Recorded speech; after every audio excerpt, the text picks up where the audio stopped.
1966, Mao Zedong, God in his own nation, scourge of the United States, and a symbol of revolution in the world.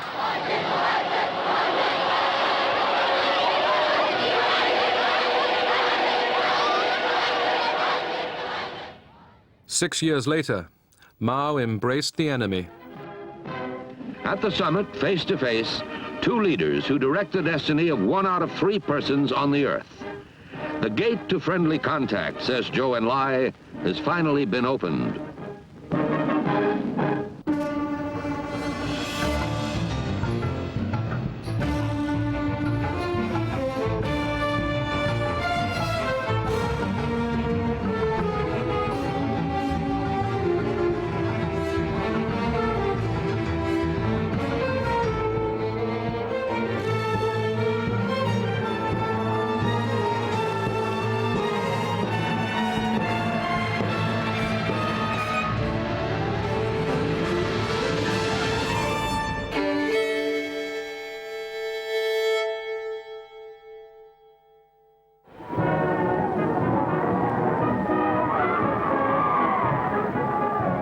In 1949, revolution in China. The People's Liberation Army were welcomed as heroes in Beijing. Led by Mao Zedong, the communists had triumphed in a civil war against the nationalists. Soviet support had been unreliable. The Chinese felt they'd managed it alone.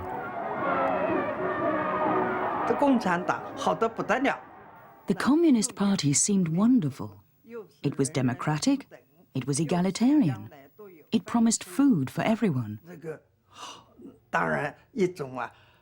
And so, of course, the ideal of communism gradually entered my spirit.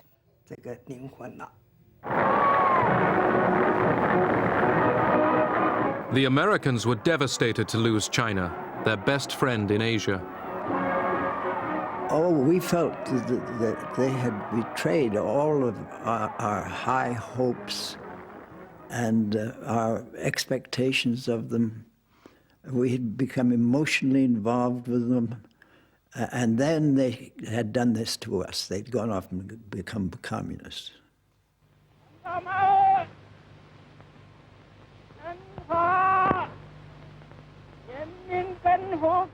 On October 1st, Mao Zedong told the crowd in Tiananmen Square that a new China was born.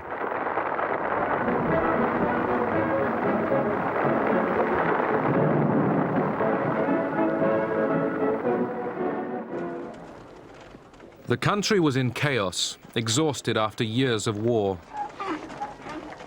Mao needed external help. One of Mao's first acts was to visit Moscow to get military protection and economic aid. He was met at the station by Foreign Minister Molotov and most of the Politburo.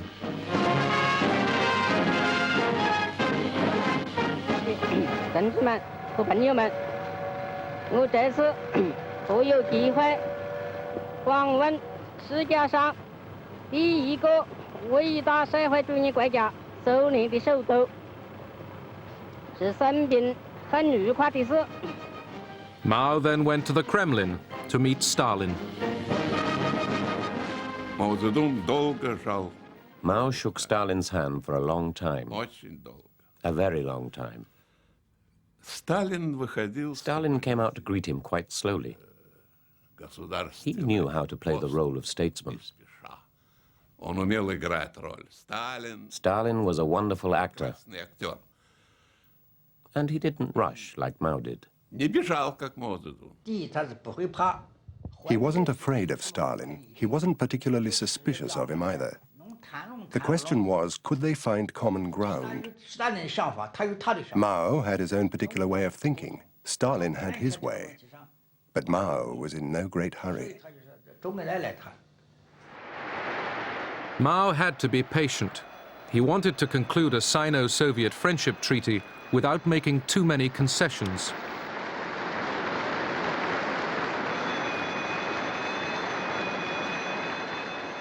But Stalin, as wary of Mao as Mao was of him, was in no hurry either. Mao's visit dragged on for 2 months. He toured factories and was shown inspiring films about Russian leaders, such as Tsar Peter the Great. Сей счастливый день окончания войны господа Сенат даровал мне звание Отца Отечества. Суров я был с вами, дети мои, ибо не для себя был суров, но дорога мне была Россия.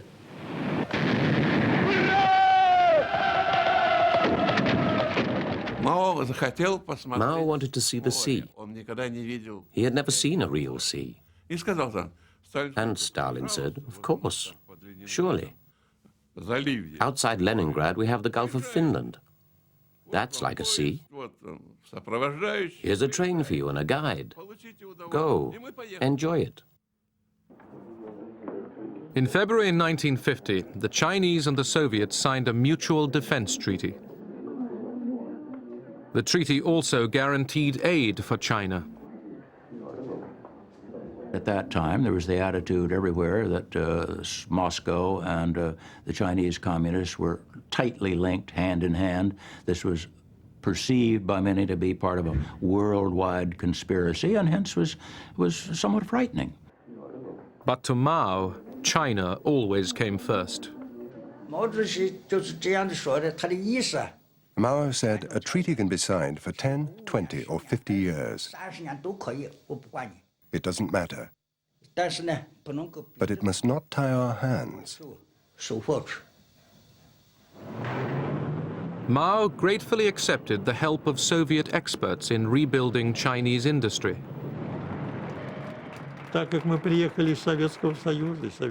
We had come from the Soviet Union, where the basis of the state economy was the plan. So we explained to our Chinese comrades that the plan was the absolute basis of everything. The development of the country, the economy, and not only the economy, but of other branches of knowledge.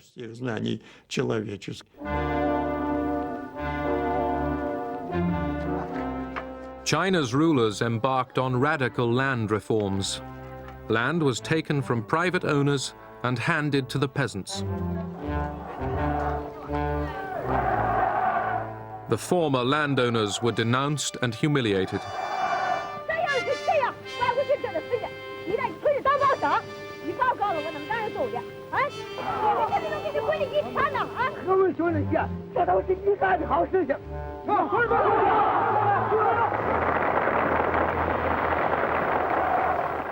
A million lost their lives.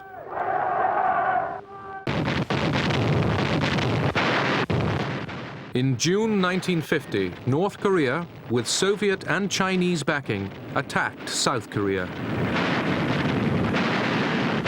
The sudden attack by the North Koreans dealt the slender forces below the 38th parallel a mortal blow. The prompt arrival on the scene of U.S. soldiers gave Marshal Stalin and his cold-eyed strategists a rude shock. Forces under United Nations command pushed the invaders back to the Chinese border. China feared an attack on its own territory. The main enemy was America.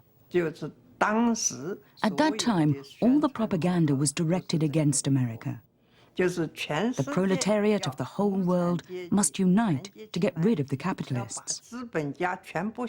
America was a capitalist country, and so it had to be got rid of.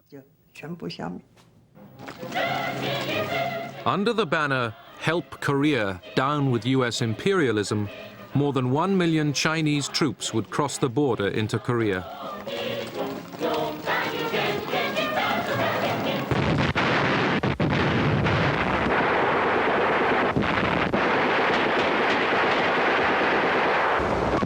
The Korean War lasted for 3 years and cost more than 500,000 Chinese lives.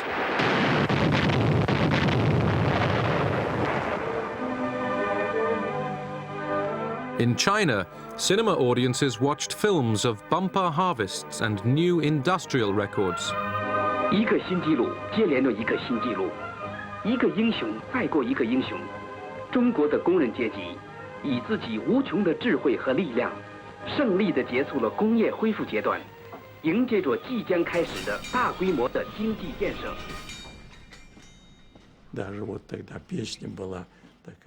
There was a song we used to sing at the time. It was called Moscow, Peking. People sang it in Russia and in China. It went, Russians and Chinese are brothers forever. Comrade Stalin stressed to me, you, Arkhipov, and your team should always remember that.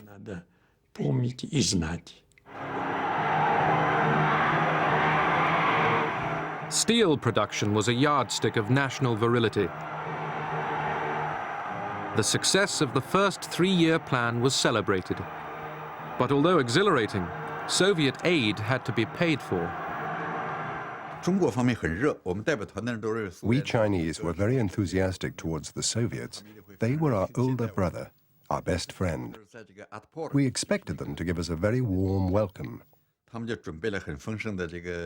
first time we went to the Soviet Union, they invited us to a big banquet. We ate very well. It was really good food. But what we hadn't expected was that this wasn't actually free of charge. They asked for more than 9,000 rubles for it. We were very shocked.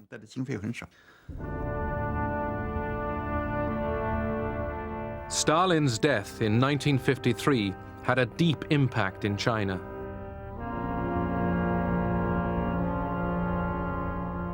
Despite Mao's misgivings, he had respected the Soviet leader's iron authority.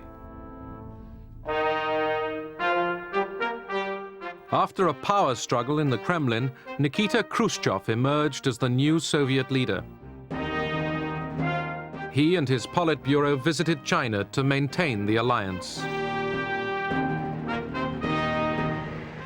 The size and power of the communist bloc made the new American administration increasingly anxious. We can see that China is the basic cause of all of our troubles in Asia. If China had not gone communist, we would not have had a war in Korea. If China were not communist, there would be no war in Indochina. There would be no war in Malaya. Today, there are approximately 540 million people who can be counted on the side of the free nations. There are 800 million on the communist side. And there are 600 million others who must be counted as non-committed. America did everything to stop the spread of communism. To prevent China attacking the Chinese nationalist stronghold of Formosa or Taiwan, the United States financed a military buildup on the island. Generalissimo Chiang Kai-shek, along with his American advisors, reviews Free Chinese nationalist forces in an Independence Day parade. More than 500,000 soldiers, sailors, airmen, and Marines have as their ultimate aim and living goal the return to China's mainland. The nationalist government was determined to defend two small islands off the China coast, Quemoy and Matsu. From the point of view of the United States, these tiny little islands close to the mainland were of no significance as such. On the other hand, the Chinese nationalists looked on them as symbols as to what the United States would do in helping them. Furthermore, Chiang Kai-shek had put an enormous proportion of his army on these little islands. In September 1954, the communists shelled the island of Quemoy. 3 months later, Washington signed a mutual defense treaty with Taiwan. Almost immediately, the major units of the 7th Fleet are shifted to Formosa to augment the United States and nationalist patrols in the Strait and along the mainland. The action upholds the United States pledge to meet the common danger, communism. The American show of strength failed to stop the Chinese communist challenge. The Allied nations possessed together 20th power in the area. The United States in particular has sea and air forces now equipped with new and powerful weapons of precision. All-out war came closer. America made nuclear threats. Eisenhower never said he would use nuclear weapons, but he and Dulles essentially said nuclear weapons are available and would be part of our arsenal, and essentially implied that if they were necessary in order to prevail, they would be used. Regular target training keeps every pilot in combat readiness at all times. Mao's provocation and America's response concerned Khrushchev, whose nuclear bombs guaranteed China's security. Khrushchev told the Chinese that war with imperialism was no longer inevitable. At the 20th Soviet Party Congress in February 1956, in a secret session that was not filmed, Khrushchev denounced Stalin as a criminal. Mao took it as a threat to his own style of leadership. Mao's attitude was very clear. He thought that criticism of Stalin was inappropriate. Stalin was an international statesman. Mao Zedong said to him, "Your decision isn't right. Your speech isn't right." Khrushchev begins his arguments. But Stalin is a member of the Communist Party of the Soviet Union. It's our right to deal with him as we see fit. It is the personality cult of Stalin. That's why we've taken our decision. Mao Zedong. It is true that he is a member of your party, but he is also leader of the world revolutionary movement. We are the followers of Stalin. How can you reduce the role of Stalin to being only a member of the Soviet Communist Party? Just like that.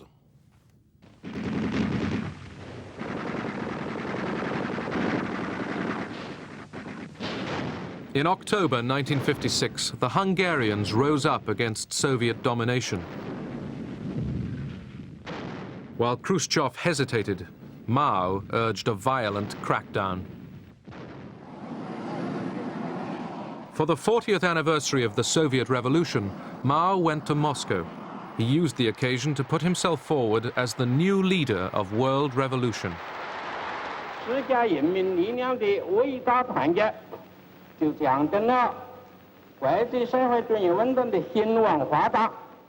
But Soviet aid was undermining Mao's aim for total independence.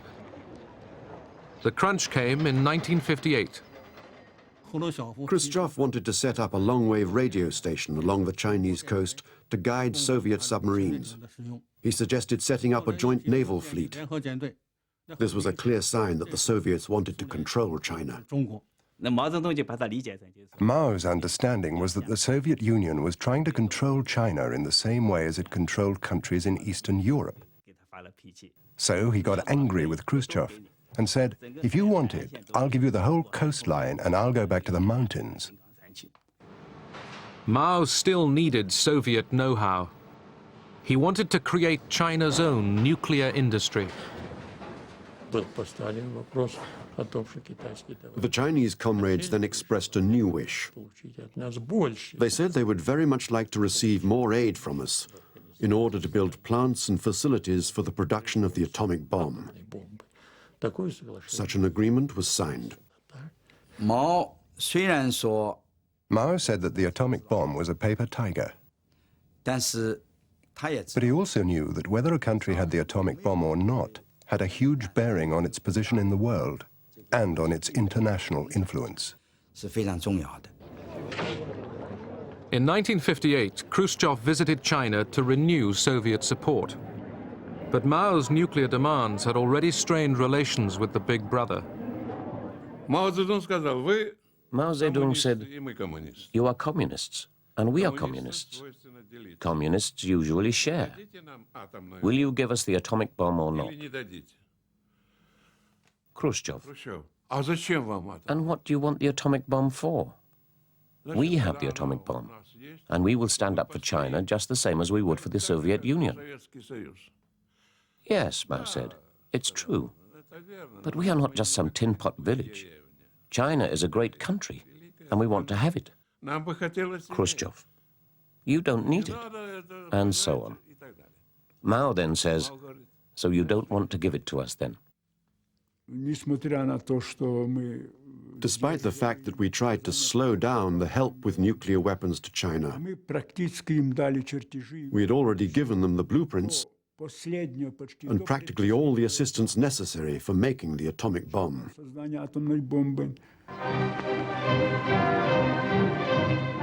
When Khrushchev next visited Beijing, he'd just been President Eisenhower's guest in the United States.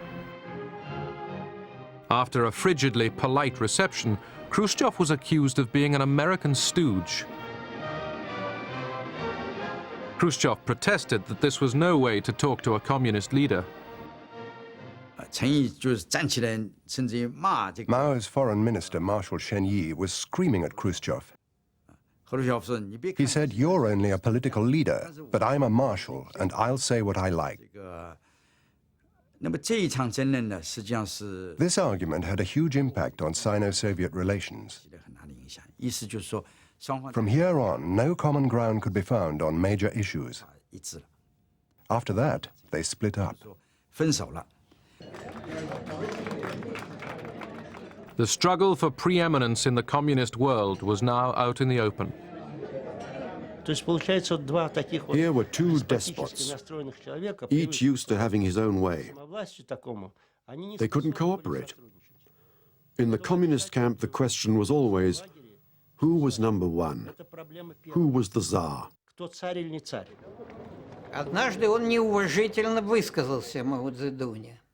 On one occasion, during the 1959 trip, Khrushchev spoke disrespectfully about Mao Zedong. He said that Mao was an old boot that ought to be thrown out.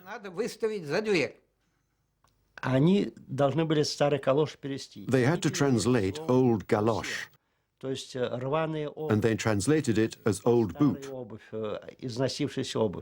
But in Chinese, it means both old boot and prostitute. And when Kang Sheng heard those words, he took it that the great leader was being called an old whore.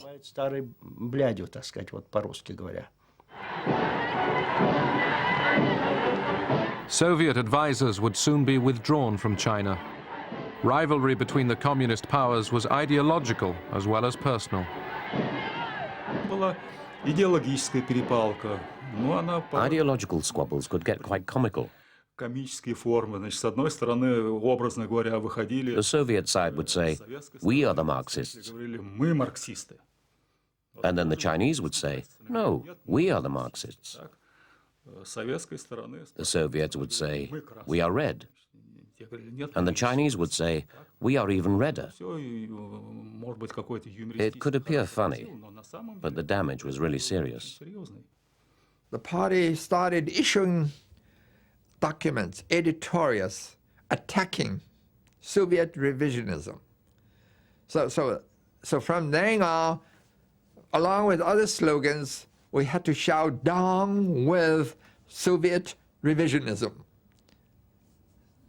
Later on, was down with Khrushchev.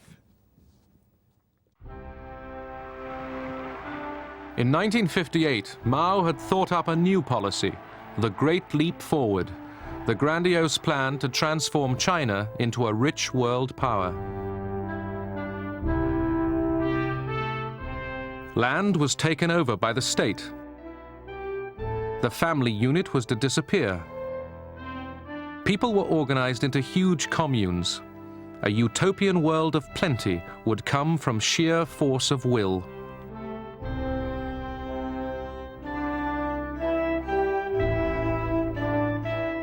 Mao's method was to be a more extreme version of Stalin's brutal collectivization of the 1930s.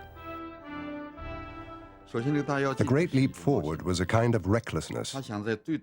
Mao wanted to change the face of China in the shortest time possible. The slogan was, struggle hard for 3 years, change the face of China, catch up with Britain, catch up with America. It was completely unrealistic. Because steel remained a key symbol of national vitality, the entire country reverted to pre-industrial backyard furnaces. People worked day and night to produce massive amounts of useless metal. The largest city in China is Shanghai. Once I arrived there at the height of the Great Leap Forward. I went up to the roof of a tall house, and from there I could see all of Shanghai was in flames. In every courtyard they were smelting steel. Crops were left to rot. Scientific knowledge and all common sense were ignored. No one dared to tell the truth for fear of arrest or worse.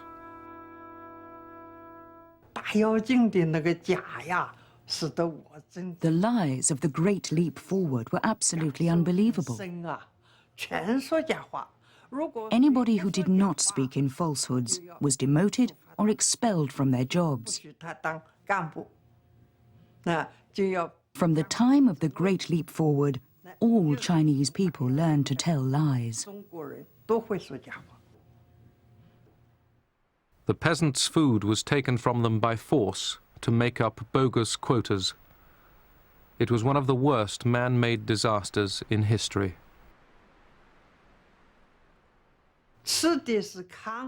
We had to eat the husks of coarse grain, not even the grain itself. We ate leaves off trees. We all went down with hepatitis. Many peasants died of starvation. No one really knew how many. Because of Mao's policy, over 30 million people starved to death. Hiding the catastrophe, Mao still posed as the leader of world communism. Blocked by Washington from the United Nations, China became the champion of anti-American causes. Third world leaders and Western intellectuals flocked to Beijing. In Moscow, Khrushchev was pursuing peaceful coexistence with the West. The Kremlin is the setting of an historic event, the signing of an atom test ban. The big three representatives, Dean Rusk, Andrei Gromyko, and Lord Hume, signed for the US, Russia, and Britain. Most other nations of the world, with the notable exception of France, Communist China, and Cuba, are to sign later. Communist China has denounced the Soviets for making the treaty, widening further the breach between the two communist powers. Mao reacted to the nuclear test ban treaty with defiance.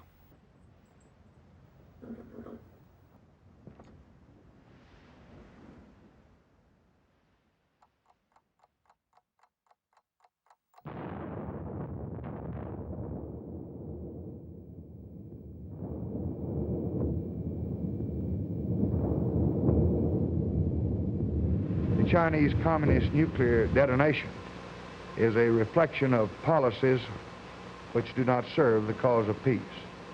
But there is no reason to fear that it will lead to immediate dangers of war. The nations of the free world will recognize its limited significance and will persevere in their determination to preserve their independence.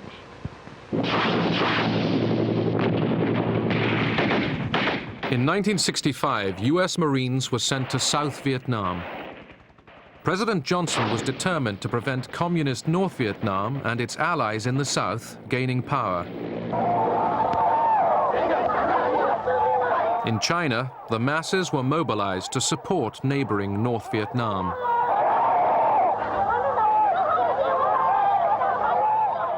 The rulers in Hanoi are urged on by Peking.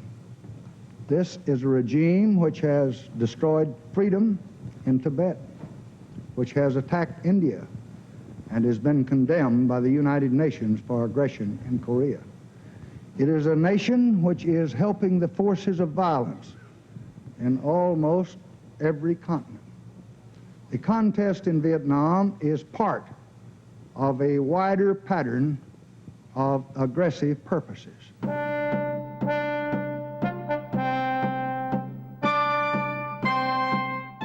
A war between China and the United States was once again a possibility.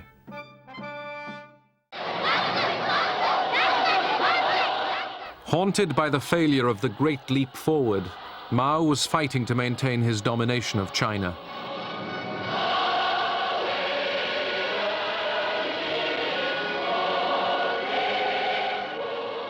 In 1966, he launched the Great Cultural Revolution.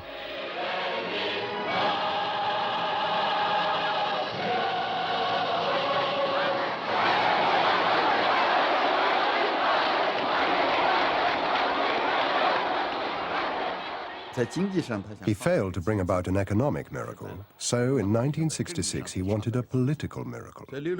He not only wanted to get rid of his enemies, he wanted to do something that Stalin had been unable to do: destroy government bureaucracy.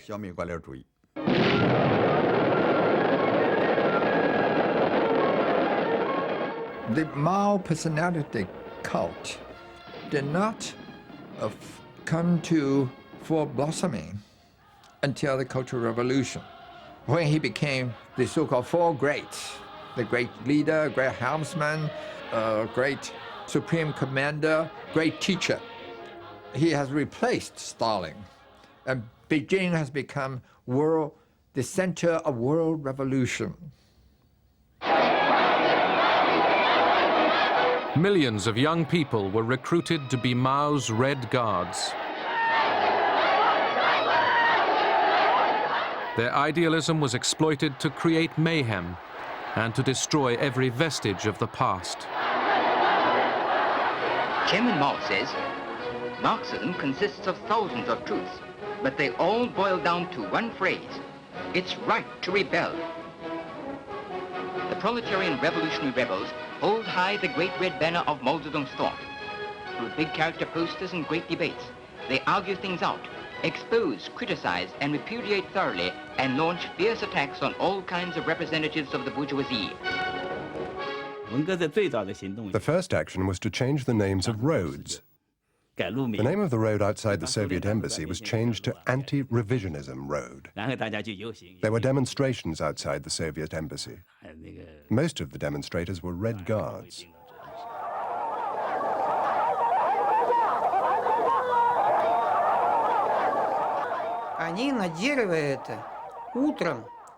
In the morning, they would hang up dummies of Brezhnev, Kosygin, and Podgorny. When it began to get dark, they took them down and started a huge bonfire at the entrance of the embassy and burnt the dummies.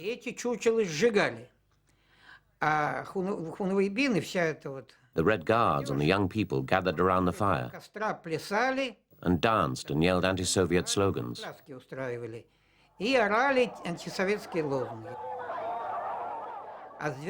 From midnight to 6 a.m., it was time for Chinese torture. For 15 minutes, they would stop and we would start falling asleep, exhausted by the noise. Then, they would begin yelling again for 15 minutes. Every 15 minutes, they would start and stop, all night.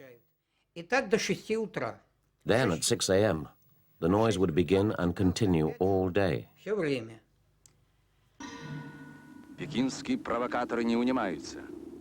In 1969, tension along the vast Soviet-Chinese border increased. Границы Союза Советских Социалистических Республик священны и неприкосновенны. There were frequent clashes. The Ussuri River in Soviet East Asia was the scene of many of them. China's brave fishermen are full of heroism and bright wisdom. They're not afraid of heaven or earth. The filth of the Soviet revisionists causes them no fear. Провокаций китайских было много. There were a lot of provocations from the Chinese. They crossed the border in huge numbers. What could we do? It wouldn't be nice to shoot them.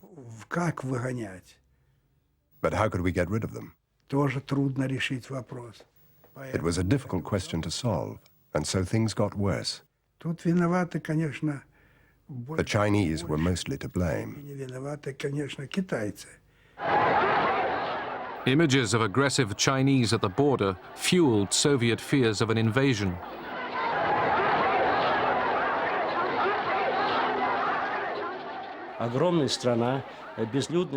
Siberia and the Far East was sparsely populated. So what if the Chinese millions began pouring in? Writers had warned before about the yellow peril, that the Chinese would come right through Russia and conquer Europe. The Soviet Union had a nuclear arsenal and 1 million troops along the border between the Soviet Union and China. North of Beijing were flat plains. And if the Soviet Union were to attack China, within a week they would be in Beijing with their tanks.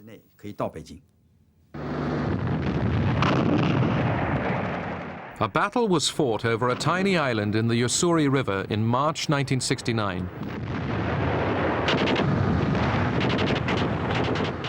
Mutual hostility was escalating dangerously. Our CIA estimated the chances of an iron bomb attack by the Soviet Union on China was 1 in 3. To show you how real that fear was. And meanwhile, by 1969, the Chinese were building at a furious rate these great, huge underground shelters in their cities. So there was a real fear of war that was building up.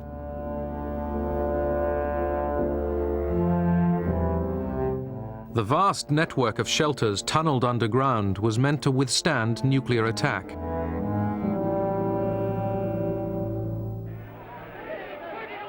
In Moscow, Soviet crowds demonstrated outside the Chinese embassy.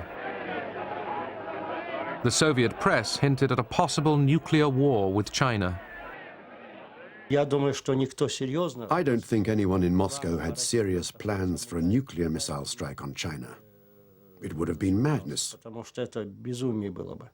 But there were people I met in diplomatic circles who said to me it wouldn't be a bad thing to hit the Chinese with a missile. Soviet Premier Kosygin visited Beijing in October 1969 to stop a potential war and restore relations. When Zhou Enlai met Kosygin at Beijing airport, he said to him, "If you attack our nuclear installations with atomic weapons, that counts as war. As an invasion of our territory, China won't hesitate to respond." Mao, fearful of Moscow's belligerence, had already decided he wanted better relations with America.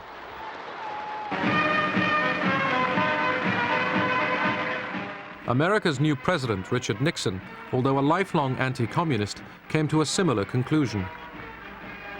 To limit Soviet power and end the Vietnam War, he wanted to draw closer to China. Dr. Henry Kissinger. With his new national security advisor, Henry Kissinger, Nixon developed a foreign policy which exploited the hostility between the communist giants. It began to dawn on us, after we'd been in office for a while, that there were genuine tensions between Russia and China, and that probably the Soviet Union was the cause of the tensions and not China, which was the opposite of the idea with which we entered. The first sign of a thaw from Beijing came during a table tennis match. In 1971, while playing in Japan, the American team was suddenly invited to China. I think it's a wonderful opportunity to go to China because not very many people get there, and I feel it's a great opportunity to play against the top players and be able to take some of this knowledge home, and I think it's also a step in our political relations with China. The team's home movies offered the first glimpse of China to most Americans for 20 years.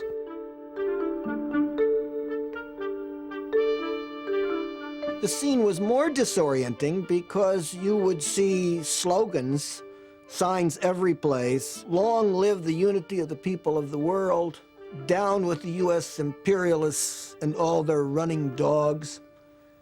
You would see these poster boards that would kind of take the place of newspapers. And there, you know, you'd see a picture of President Nixon, for instance, with a knife stuck into him, a little pygmy Nixon, and a Chinese giant, you know, taking care of him and so forth, you know. And so, meanwhile, you know, everybody's smiling and being nice to us and so on, right?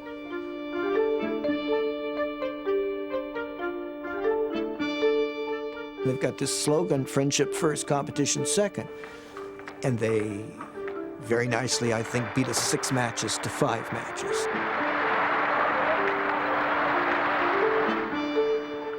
Ping-pong diplomacy led to an even greater breakthrough. In July 1971, Henry Kissinger went on a tour of Asia. His most important mission was kept secret, a visit to Beijing to prepare the way for a rapprochement with China. As the plane was getting close to the Chinese border, we were all aware of the fact that no American official had been in China since 1949, 22 years. I decided I'd like to be first. And so while Kissinger was sitting in the back of the plane, I went to the front of the plane, so as the plane went over the Chinese border, I was the first American official into China in 22 years. Now, Henry never forgave me for that, elbowed me aside and got off the plane first. I didn't put my foot down and say, now I've just made history and this will never be forgotten. I thought, whom am I going to meet and how am I going to bring it to a conclusion? Nixon was very secretive by nature. Kissinger was a maneuverer, an operator by nature. They both greatly enjoyed this kind of an operation. President Nixon, who was very decisive and very capable of making big decisions, was not, however, capable in overruling subordinates to their face. And therefore, he found it very, very painful. In fact, he found it, to all practical purposes, impossible to tell a bureaucracy, I disagree with you, and you will do it my way. He rather set up a back channel. Going through back doors and back channels and setting up some kind of a secret meeting that would make certain kinds of secret arrangements that were done behind the State Department's back, behind the back of everybody, and then be able to surprise the world with this announcement. That was great theater.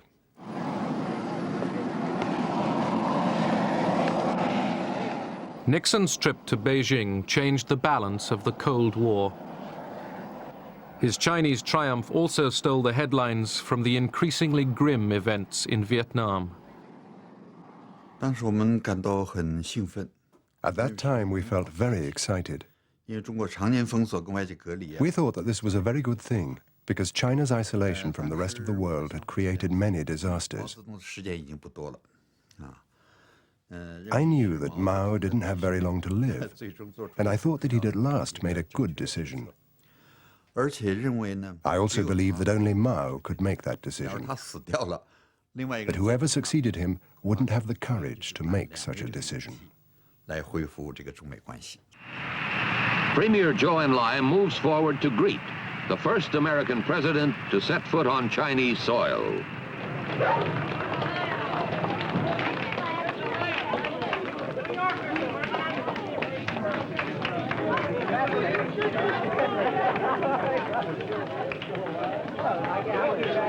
East meets West as a handshake bridges 16,000 miles and 22 years of hostility. There are no welcoming speeches, no formal ceremonies, just a receiving line made up of Communist Party officials and a military band playing the Star-Spangled Banner. Nixon, the lifelong anti-communist, quoted Mao's own words. So many deeds cry out to be done, and always urgently. The world rolls on. Time passes. 10,000 years are too long. Seize the day.